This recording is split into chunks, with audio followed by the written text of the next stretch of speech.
Ingeta. Bonjour, bonsoir et surtout bon après-midi. Bienvenue surtout sur notre chaîne Étoile Lune Inès TV. Bienvenue na balandinyo so bandekunanga boya bokoto. Bandeko makambo sur makambo nini e salami nini e komela jibe piana lelo oyo na butu oyo na veillée mortuaire bandekunanga eza kaka makambo ya pasi eza makambo ya mawa. Tant de questions déjà bato ebele balingi bayeba esalamaki ndenge nini bandekunanga ba video nyonso na poasa nazotiela bino ba video nyonso ya veillée mortuaire ndenge elekaki na ndenge makambo jibe piana asalaki kuna la famille eza kaka pasi pe mawa mpasi mingi na motema pasi na pasi bandekunanga kande bayebisaka biso tambola na mokili omona makambo mokili oyo eza na ba makambo ebele mokili oyo eza ya somo déjà ebele ya bato bazomituna pourquoi jibe piana akendaki na France te. Est-ce que jibe piana azangi visa pona okenda kolela mwana na ye na France na poto. Jibe piana a préféré asala veillée mortuaire awa na Kinshasa tandis que mwana na ye alali na morgue ya poto. Est-ce que jibe piana penza azangaki visa oyo eza mituna bato ebele wana nyonso toko répondre après avoir kotie la bino ba vidéo ka ndenge touti koyebisa bino ya veillée mortuaire. Avant na tie la bino ba vidéo bandeko nanga na ye nanu ko sensibiliser bandeko na biso nyonso ya sika. En tout cas soki eza mbala liboso oyo okutami okoti na chaîne na biso chaîne moko kitoko chaîne ya ba information chaîne moko ya ba analyse chaîne moko ya ba toli toko senga na bino bo s'abonner masi vraiment. Tango bozo sabonaka bongo bobo sana pete kuklikaka sur ngonga ya notification malama ngonga wana ezalaka ke à chaque fois que Étoile Lune Inès TV akobandoye la bino ba vidéo bogozala directement et encore informé. La famille s'il vous plaît bobo sana pete ko sali la biso ba partage biso tolingaka ba partage na bino pe to supilaka na ba partage na bino nde salaka ke ba vidéo na biso ekendaka pe liboso ba partage na bino nde esalaka ke musala na biso pe ekendaka liboso na ndenge moko ya malamu. Na profiter pe na pesa mo bambote na mo quelques personnes na pesi bambote na mama Eugénie Zemanga bambote na nga na mama Lisimpito bambote na nga na madame Linda Bukulu bambote na nga na madame Gracia Mpoyi bambote na nga kandenge ezalaka na madame Judith Diampo Visa. Année ya sika solo ya sika agrandissement des troisième jambe kimobali esalaka te pe eza mokie mama azosepela te na mbetu na gavke elamuki feti ezongi bamama mpona baproblème ya mabota myome fibro trompe kis règle abondante ménopause ata okomi na 65 ans mama okobota mwana yoka bien dépression maladie mentale autisme ata mwana alobaka te mobulu makasi to pe alalaka te tozali na solution na gavke mpona loposo totikali nsima te vergete babengi nduta bouton tache 5 jours ya bamba oteli lokola lilala te uniforme tozali na gamme complet ya kopakola ya injection ya comprimé ya suppositoire esengo ezali mama olingi ovimbisa tolo pe nsima sans opération benga biso na lombangu papa mama yo oyo otungisama mingi na maladi ya hémorroïde interne to pe externe yoka na 2 jours ya bamba omoni changement ya solo ebongo mpona bokono ya diabète AVC tension to pe obésité gavker kolo solution perte de poids naturellement okokota salle de sport teo na kisi ya comprimé pe injection na gavker ozongi mobimba baproduit na biso ezali 100% naturel esalemi na baplan na baindustrie ya Allemagne pe Angleterre na gavker okosepela. La santé n'a pas décrit la famille, batte la santé na yo, soki oko batte la santé na yo te, motumoro te, antikala ko batte la santé na yo, batte la santé na yo, soki ozomi yo ka bien te na nzoto na yo, ekozala malamu benga gafker na lombango, aya kosunga yo, gafker aza wana azosunga ka bandeko na biso nyonso oyo baza na problème ya santé. omonike na nzoto na yo zomi yoka bien te, benga Gafker na lombangu a sungayo na ndenge moko ya kitoko pe na ndenge moko ya malamu. Ba joyeux anniversaire nanu na bandeko na biso nyonso o ba o célébrer ba anniversaire na bango. Toyebi ke boza ebele oyo mokolo lelo bobotamaki, mokolo lelo bozo célébrer ba anniversaire. Ka ndenge nga moko na lobaka ko célébrer anniversaire ezalaka lipamboli tant de personnes baza lisusu na biso te, mais soki yo nzambe azobomba azobatela en tout cas eza malamu oyaka ko célébrer ba anniversaire na yo. Yango Étoile Nines TV na équipe mobimba toye penza ko souhaiter ba joyeux anniversaire na bandeko na biso nyonso oyo bazo célébrer.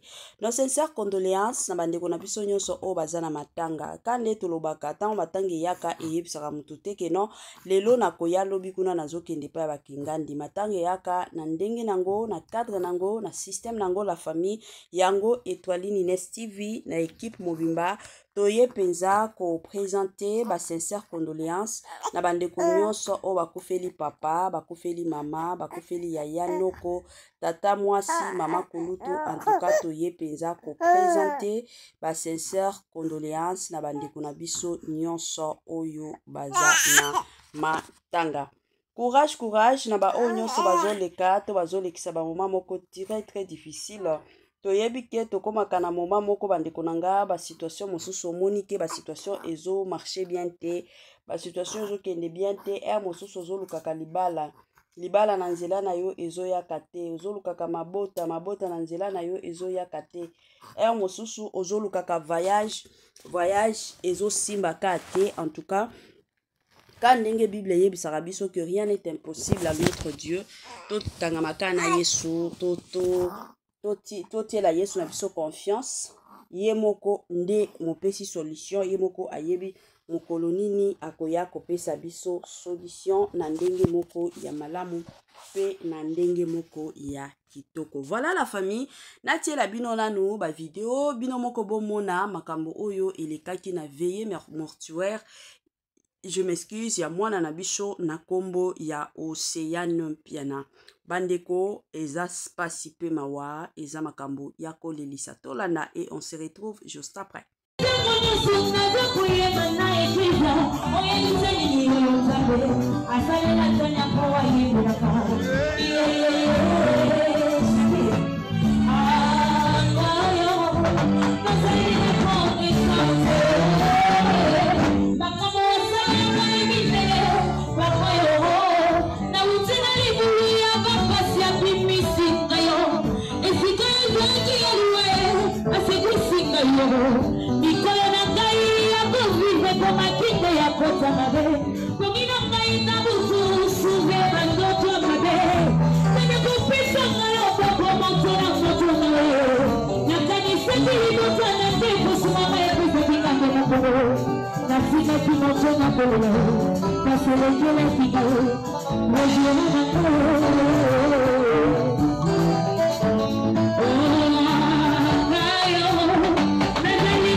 Yeah.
La place des votations après ton raison.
Sabor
batie basuka totika place exaltation après tokozonga.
kota mabe Kumina ngaina buzu Suve bandoto mabe Nene kupisa ngayo Boko motora moto ngayo Nakani seki hibota Nende kusuma ngayo Kuzekinga ngena kuro Nafika kimoto na kuro Kasele kile kika Wajuna na kuro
La place des votations après ton raison.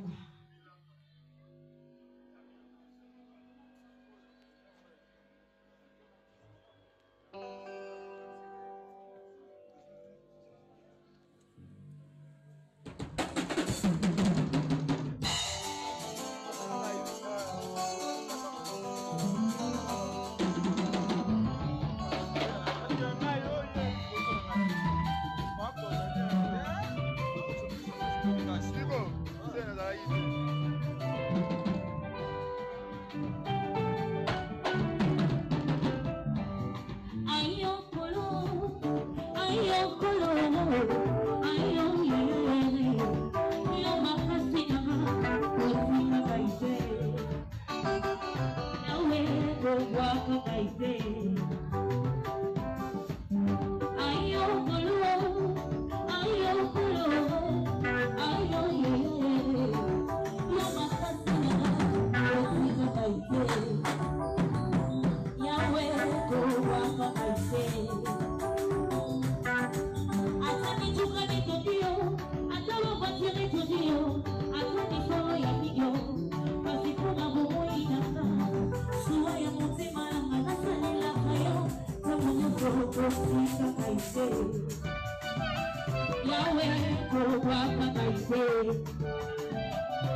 Voilà, Nabandi Ebele Abatou, Totu Kolanda, mon veillé mortuaire, il y a Océane Piana, Longondo, bandeko na nga jibe mpiana akendaki na ye poto te.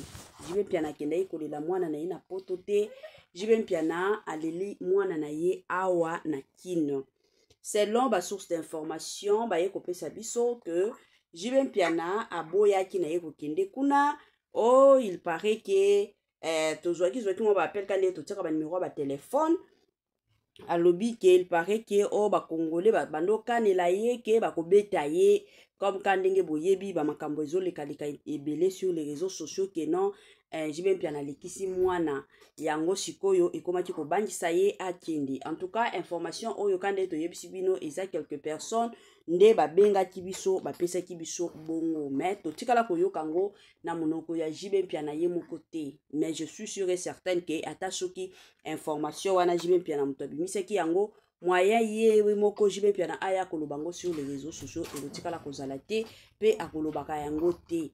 Eza bongo donc akoki kobetela ngo lisolo mutu wa proche na ye pe ka ndenge ezalaka kisongisongi etambolaka kisongisongi ekendaka mutu oyo aza proche pe ya jibe mpiana nde ye pe akomi kobimisa ngo kaka ndenge ezalaka. Ezaka pasi ezalaka toujours en tant que parent mwana na ya kofi ozala wana présent omona ndenge nini mwana na yo azokotaka na mabele ekozala toujours et encore malamu mingi. Tomonaki présence ya Soraya Mpiana akendaki kobwaka mwa ba fleur na ye kandenge ezalaka na place o batutaki ndeko na ye na kombo ya Océane Mpiana. Asalaki vraiment descente na ye akendaki penza kobwaka mwa ba fleur na ye et je suis sûre et certaine que lelo kande ba okunda ye bako yepe Soraya Mpiana plutôt na yebi ke akokende présence na ye ekozala. Pas seulement Soraya Mpiana mais bana mosusu ya jibe mpiana pe bakozala. Yango bandeko na nga tolingaki kato partager na bino ka ndenge toyebisaka bino toujours et encore biloko kitoko eumelaka nango te. Tokomi na mwa suka ya partage na biso. En tout cas bo permettre biso toyebisa bino. Bye bye et à la prochaine. Tokomona na lisusu na ba émission na biso. Bozala toujours branché et scotché sur Étoiline Inès TV na ndenge moko ya Tokos.